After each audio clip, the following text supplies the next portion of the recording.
Hi guys, welcome to YouTube channel YRS class में एक बार फिर से आप सभी लोगों का बहुत बहुत स्वागत है। तो दोस्तों, राजीव प्रकाशन का सर पेपर कक्षा 10 विषय विज्ञान में दोस्तों मैंने आप लोगों को सेट नंबर दूसरा 824 एनके कोड में दोस्तों खंड का के जितने भी प्रश्न थे उन सभी प्रश्नों को इसके पहले के वीडियो में मैंने आप लोगों को पढ़ा दिया था। अगर आप वो वीडियो नहीं देखे हैं तो नीचे डिस्क्रिप्शन में लिंक दिया है, वहां जाकर आप उस वीडियो को देख सकते हैं। तो दोस्तों, इस पूरे वीडियो में हम खंड खा के जितने भी बहुविकल्पीय के प्रश्न हैं, लघुत्तरीय के प्रश्न जितने भी प्रश्न हैं, 1 नंबर के, 2 नंबर के और 3 नंबर के, मैं उन सभी प्रश्नों को इस पूरे वीडियो में अच्छे तरीके से सीखने वाले हैं। तो दोस्तों, प्रश्न नंबर 5 का क्या कह रहा है, निम्नलिखित में से कौन सा तत्व तनु अम्ल के साथ संयोग करके हाइड्रोजन गैस निकालता है। दोस्तों, यहां से हम आपको यह बताना चाहते हैं, तनु अम्ल किसे कहा जाता है। ऐसा अम्ल जिसमें पानी की मात्रा ज्यादा और अम्ल की मात्रा कम हो उसे दोस्तों कहते हैं तनु अम्ल। और दोस्तों, एक और होता जिसे कहते हैं सांद्र अम्ल, यानी ऐसा अम्ल जिसमें अम्ल की मात्रा ज्यादा और पानी की मात्रा कम हो उसे कहा जाता है सांद्र अम्ल। तो तनु अम्ल के साथ संयोग करके हाइड्रोजन गैस निकालता है वह कौन सा तत्व है। ऑप्शन में दोस्तों कह रहा है क्लोरीन, जिसका संकेत दोस्तों Cl होता है, और दोस्तों तांबा है, तीसरा है जस्ता, चौथा है सल्फर। तो दोस्तों, तनु अम्ल के साथ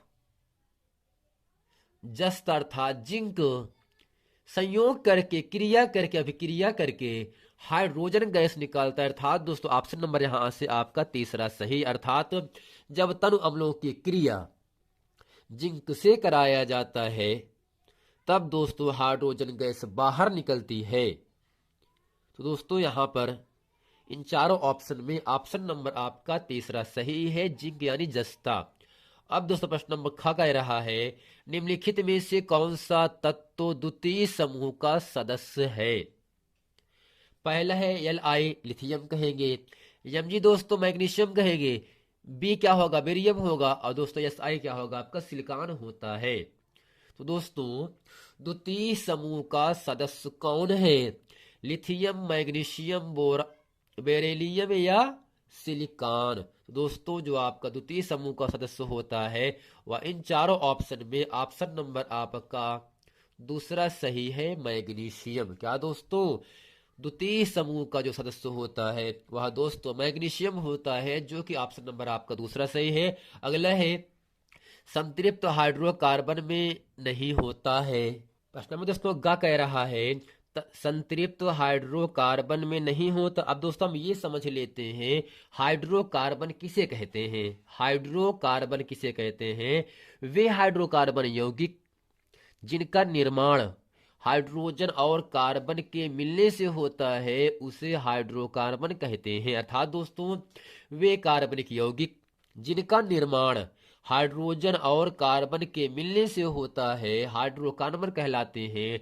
यह दोस्तों दो प्रकार का होता है, संतृप्त हाइड्रोकार्बन यौगिक, दूसरा है आपका असंतृप्त हाइड्रोकार्बन यौगिक। अब हम ये समझ लेते हैं किसे कहते हैं संतृप्त हाइड्रोकार्बन। वे हाइड्रोकार्बन यौगिक जिनमें कार्बन की चारों संयोजकता एक बंध के द्वारा अर्थात एकल बंध के द्वारा पूर्ण होती है, जुड़ी होती है, उसे संतृप्त हाइड्रोकार्बन यौगिक कहते हैं।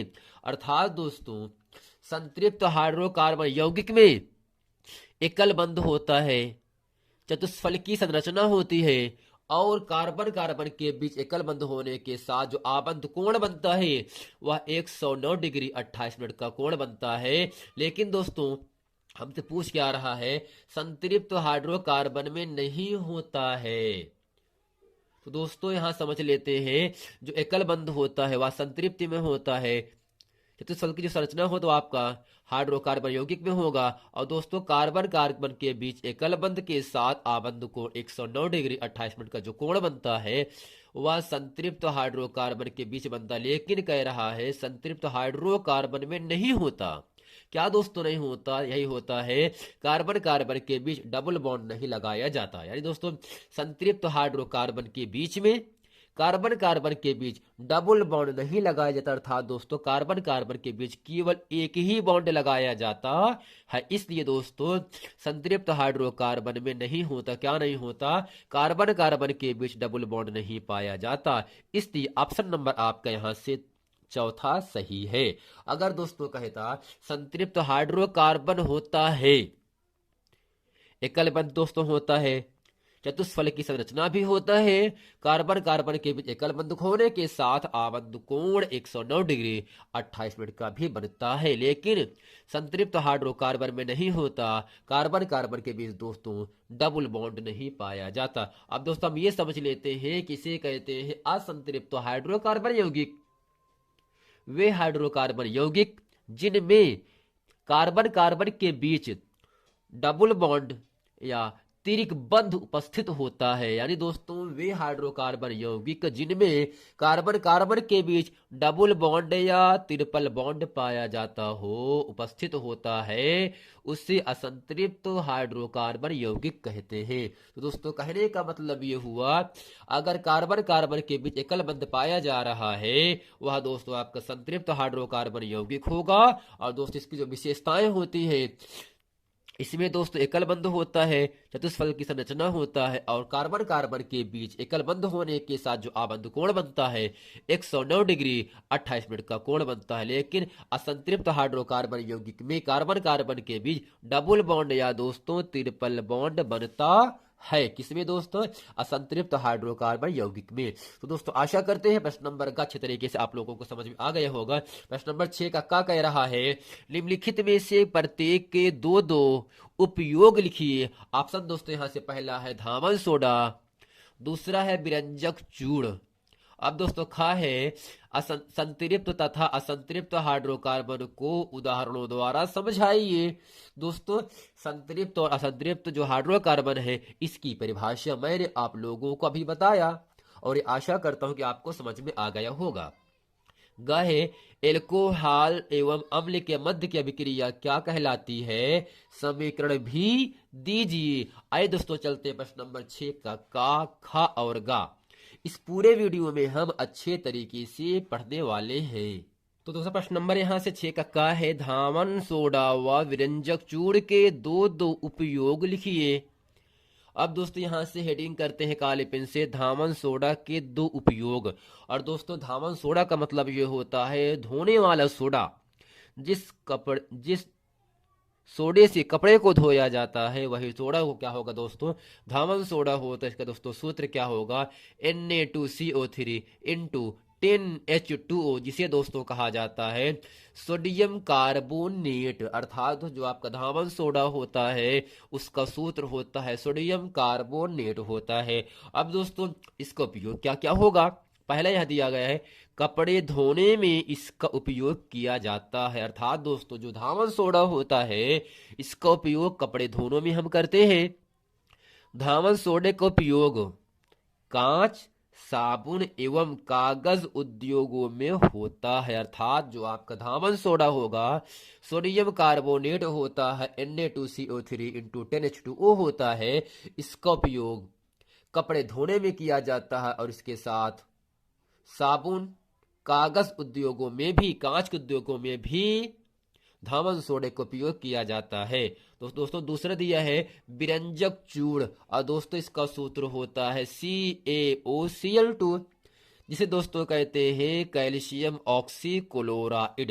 Ca का मतलब कैल्शियम, O का मतलब ऑक्सीजन, जबकि जो Cl है इसे कहते हैं क्लोरीन, लेकिन अगर पास पास में है कैल्शियम ऑक्सीक्लोराइड कहते हैं। अर्थात दोस्तों जो विरंजक चूर्ण होता है इसका रासायनिक सूत्र होता है कैल्शियम ऑक्सीक्लोराइड। अब दोस्तों इसका उपयोग क्या होगा आपके सामने हम बताना चाहते हैं।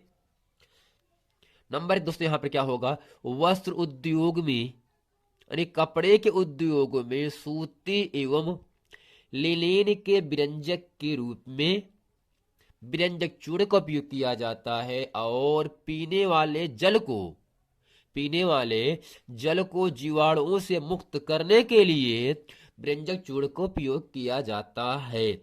अर्थात दोस्तों जो पीने वाला पानी होता है उसमें जो जीवाणु होते हैं, जीवाणुओं को मारने के लिए, जीवाणुओं से मुक्त पाने के लिए हम पीने के पानी में व्यंजक चूर्ण का उपयोग करते हैं, अर्थात कैल्शियम ऑक्सीक्लोराइड का उपयोग करते हैं। इसको डालने से पानी में जो भी जीवाणु रहता है वह सब दोस्तों पूरी तरीके से मर जाता है और जो पानी होता है शुद्ध रूप से प्राप्त हो जाता है। तो दोस्तों आशा करते हैं धावन सोडा, व्यंजक चूर्ण का रासायनिक सूत्र और दोस्तों इसका उपयोग अच्छे तरीके से आप लोगों को समझ में आ गया होगा। अब दोस्तों चलते हैं प्रश्न नंबर 6 आपके सामने यहां से कह रहा है संतृप्त तथा असंतृप्त हाइड्रोकार्बनों की उदाहरण द्वारा समझाइए। अब दोस्तों हेडिंग यहां से करते हैं काली पेन से, संतृप्त हाइड्रोकार्बन यौगिक। इसमें दोस्तों क्या लिखेंगे, वे हाइड्रोकार्बन यौगिक जिनमें कार्बन की चारों संयोजकताएं, और दोस्तों जो कार्बन होता है इसको दोस्तों हम सी से लिखते हैं, और कार्बन जो संयोजकता होता है दोस्तों वह आपका +4 होता है। अर्थात दोस्तों वे हाइड्रोकार्बन यौगिक जिनमें कार्बन की चारों संयोजकताएं एकल बंध द्वारा पूर्ण होती हैं, एकल बंध के द्वारा जुड़ी होती हैं, उसे संतृप्त हाइड्रोकार्बन यौगिक कहते हैं।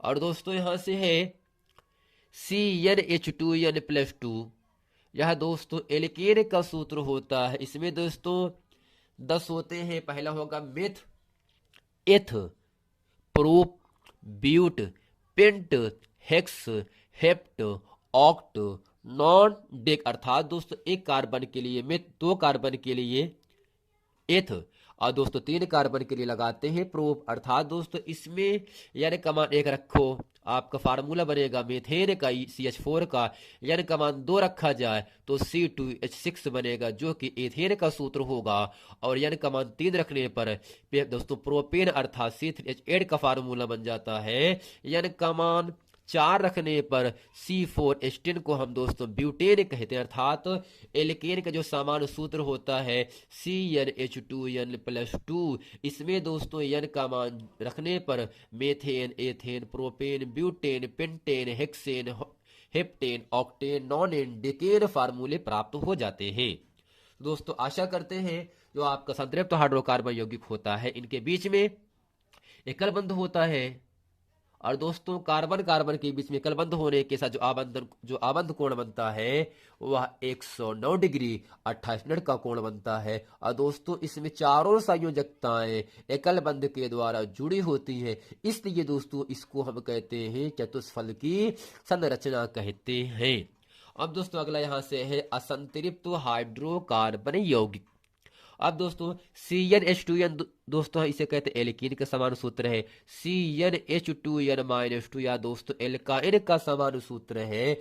एल्कीन के समान सूत्र में जितने भी फार्मूले बनते हैं वह सब संतृप्त हाइड्रोकार्बन यौगिक के फार्मूले हैं, लेकिन एल्कीन यानी CnH2n और CnH2n-2 एल्काइन अर्थात एल्कीन का समान सूत्र होता है CnH2n, और एल्काइन का समान सूत्र होता है CnH2n-। अर्थात दोस्तों हर एग्जाम में एल्केन, एल्कीन, एल्काइन का समान सूत्र 1 नंबर के लिए आपसे पूछा जाता है।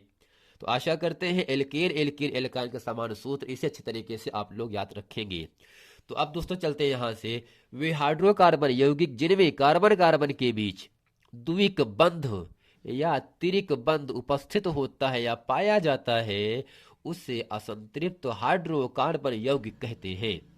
जैसे CH2, C2H4, C3H6, C4H8। अर्थात दोस्तों CH2 को मेथीन कहते हैं, C2H4 को एथीन कहते हैं, C3H6 को प्रोपीन कहते हैं, और C4H8 को ब्यूटीन कहते हैं। अर्थात दोस्तों एल्कीन और एल्काइन में यानी कमा 1 2 3 4 रखने पर methene, ethene, propene, butene, pentene, hexene, heptene, octene, nonene, decene, इसके साथ CnH2n-2 अर्थात एल्काइन में n का मान रखने पर क्या होगा दोस्तों, methyne, ethyne, propyne, butyne, pentyne, hexyne, heptyne, octyne, decyne यौगिक प्राप्त हो जाते हैं। तो दोस्तों आशा करते हैं संतृप्त और असंतृप्त हाइड्रोकार्बन यौगिक किसे कहते हैं, इसकी परिभाषा और इसका उदाहरण अच्छे तरीके से आप लोगों को समझ में आ गया होगा।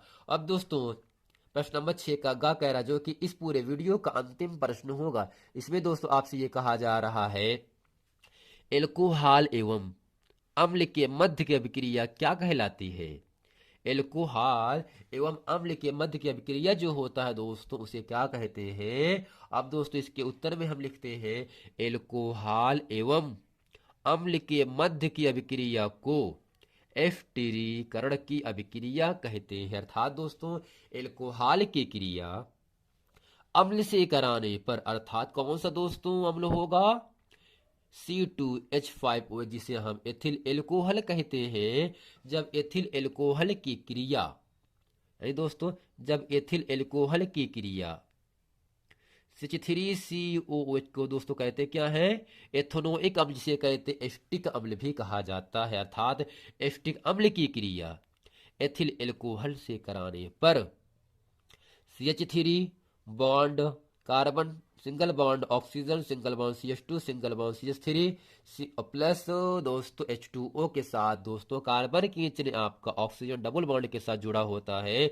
और दोस्तों इस पूरे जो यौगिक प्राप्त हो रहा है इसे कहते हैं एस्टर। क्या दोस्तों कहते हैं, एस्टर कहा जाता है। अर्थात एल्कोहल की क्रिया, एथिल एल्कोहल की क्रिया एस्टिक अम्ल से कराने पर एस्टर की प्राप्ति होती है।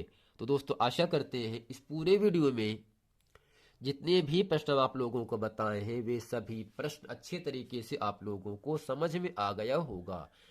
मिलते हैं दोस्तों नेक्स्ट वीडियो में, तब तक के लिए थैंक यू। अगर आपने अभी तक हमारे चैनल वाई आर क्लास को सब्सक्राइब नहीं किए हैं तो इसी आप सब्सक्राइब जरूर कर लें, ताकि इसी तरह के हर विषय का अंशाल ब्राजी प्रकाशन का सर पेपर आप लोगों को हर सेट अच्छे तरीके से बताया जा सके, और दोस्तों और आप लोगों को आसानी से वो वीडियो प्राप्त होता रहे। मिलते हैं दोस्तों नेक्स्ट वीडियो में, तब तक के लिए थैंक यू।